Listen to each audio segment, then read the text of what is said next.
Estremecimento. Ontem eu estava numa discussão e uma moça falou comigo assim de forma bastante sentida, né, sofrida, que ela estava com medo porque ela está perto dos 60 anos agora e ela dizia que o mundo tal como ela conheceu, aquilo que era certo e errado para ela, estava começando a ruir, porque as expectativas ao redor de um tipo de país que via a solução à esquerda, principalmente capitaneada pelo PT, como sendo a grande opção moral do país, ruiu.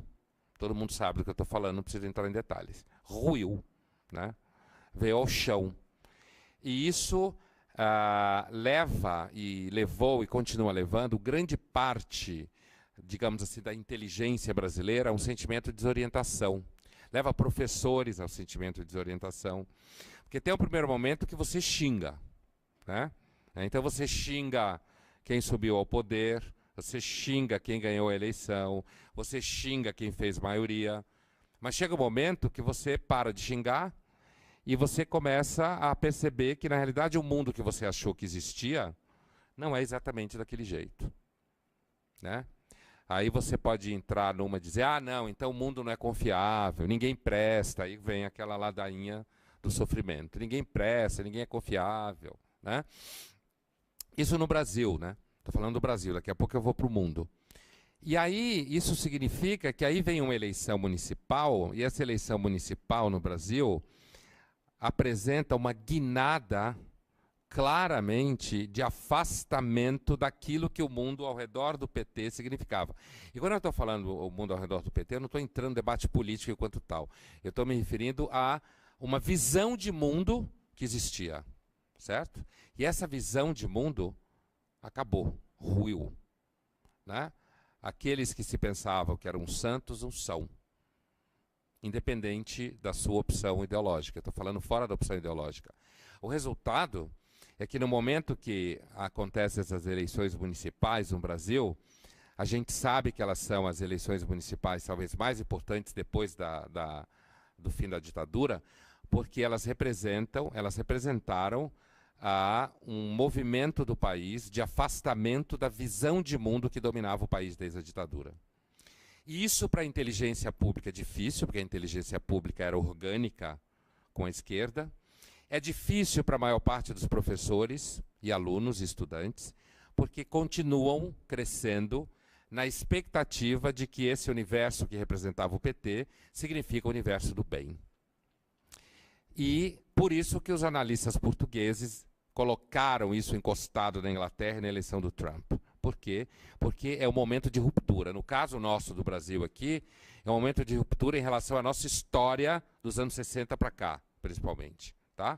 Uma ruptura que parece uma ruptura de pessoas que fizeram uma opção menos idealizada, menos sonhada, mais pragmática, mais desencantada, né?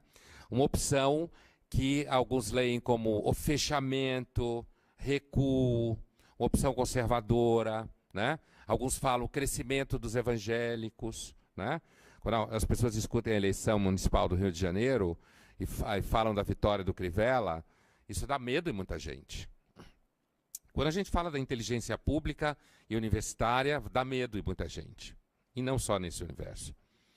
E o que vai acontecer, né? Como que o Crivella ganhou? O Crivella ganhou porque o outro candidato achava que o Rio de Janeiro era o centro acadêmico das ciências sociais. E ele estava dentro desse centro acadêmico e achou que era isso. E aí as pessoas têm medo, muita gente tem medo, porque o Crivella significa o crescimento de uma população evangélica. Mas não foi os evangélicos que elegeram sozinho o Crivella, senão ele não era eleito, né? Mas esse núcleo evangélico na população brasileira representa duas coisas que dá medo em muita gente. Conservadorismo moral, em termos de comportamento. Endurecimento, um certo endurecimento da visão de como as pessoas devem viver, que muita gente tem medo, certo? Quando eu digo essa muita gente, é principalmente gente que circula pelo mundo da inteligência, que produz conteúdo, que vocês leem, veem na televisão ou ouvem na faculdade, né?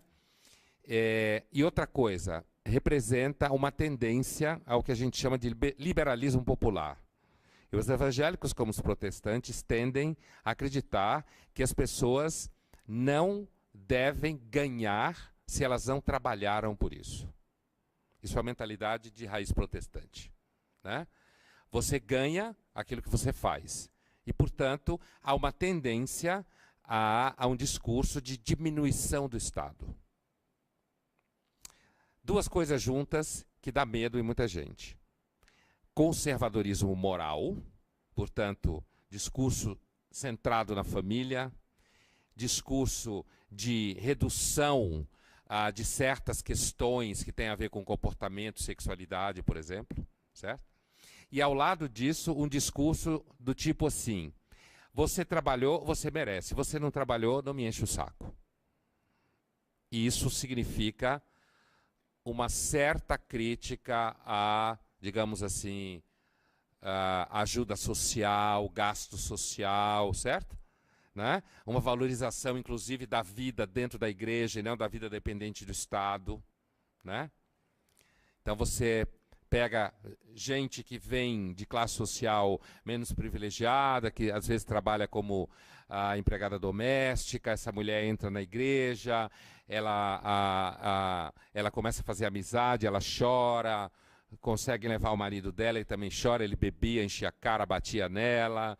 Aí ele para de bater nela, recebe Jesus no coração, o irmão arruma um emprego para ele, ele começa a trabalhar, ele já não gasta o dinheiro dela só, os dois começam a ter dinheiro em casa, um dia volta a transar, coisa que não fazia há muito tempo, Jesus ajuda inclusive a isso, ao contrário do que se pensa, certo? Volta a transar, e aí os filhos ficam alegres, porque a mãe está cantando em casa, o pai está feliz, né? Aí eles ganham o que fazer no final de semana, a igreja propicia sociabilidade, ganha cidadania dentro da igreja, né? Eles tomam decisões, pagam dízimo, mas os ricos pagam terapia, 300, 400 reais a hora para o terapeuta falar né? Então, assim, e cresce, você tem um sentimento de unidade, certo? Você tem um sentimento de que você participa de alguma coisa. Pessoas que normalmente não sentiam que participavam de coisa nenhuma, ganham cidadania. Então, uma das coisas que o crescimento da igreja evangélica no Brasil está ensinando para o povo inteligente, que nem eu, assim, que trabalha com política, ética, filosofia, história, geografia, sociologia e tal, jornalismo, é o seguinte: o movimento evangélico está mostrando no Brasil que ele consegue produzir sensação de cidadania mais do que o Estado brasileiro consegue. E de forma mais eficaz, e mais imediata, e mais barata. É só um dízimo, certo? E você recebe, em troca disso, amizade, sentido, vínculos, um equilíbrio familiar, né? Tudo que as pessoas querem na verdade. E isso rebate em eleições numa coisa interessante que é pesquisa dá errado. Né? Pesquisa dá errado. As pesquisas estão dando errado, não só aqui. Porque as pessoas estão começando a querer eleger candidatos que elas têm vergonha de confessar que elas querem eleger. Porque se elas falam que querem eleger, as pessoas... Como assim? Você vai votar no Trump? Como assim no Trump? Você vai votar no Crivella? Como assim no Crivella? O cara é evangélico. Como se essa frase significasse algo do tipo: não vou querer isso nunca. Certo? Então, um medo, né? Estou falando do universo geopolítico, né? Um medo desse universo é de que o mundo, as pessoas que têm uma visão de mundo mais conservadora estejam perdendo a vergonha de dizer que são assim. E estão começando a eleger pessoas que representam essa percepção.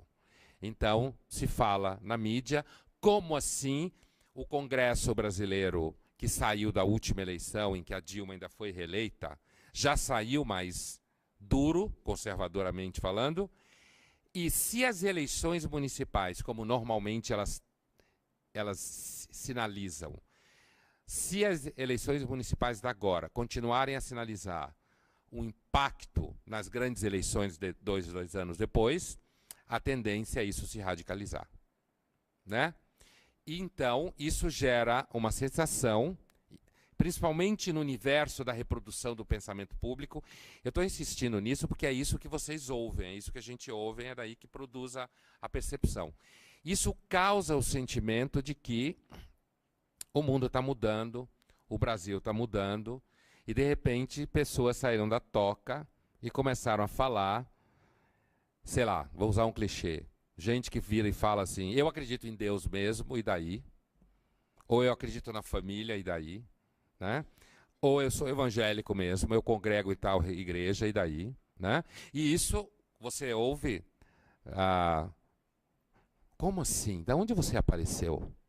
Eu pensei que você tinha sumido, ou você estava em desaparecimento, né? Pelo contrário, no caso dos Estados Unidos, né? Então, no Brasil, o medo nasceria do sentimento de que o Brasil está fazendo uma guinada conservadora, no sentido moral e político, né? E isso, eu quero que fique claro para vocês, não sei se está claro, isso no ciclo pós-ditadura é uma ruptura.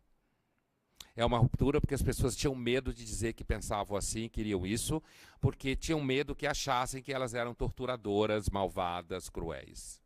E as pessoas estão perdendo a vergonha na cara de dizer isso. E falam e acabou. Olha, eu não sou torturador, não sou nada disso, mas eu acho isso. E depois que já foi eleito, fala, votei em fulano. Né? Vamos ver se isso vai se reforçar nos próximos 2 anos. Mas o que a gente está vendo nesse momento é essa tendência. Isso está deixando as pessoas que se acham mais inteligentes em pânico. A universidade está em pânico, a maior parte dos jornalistas está em pânico.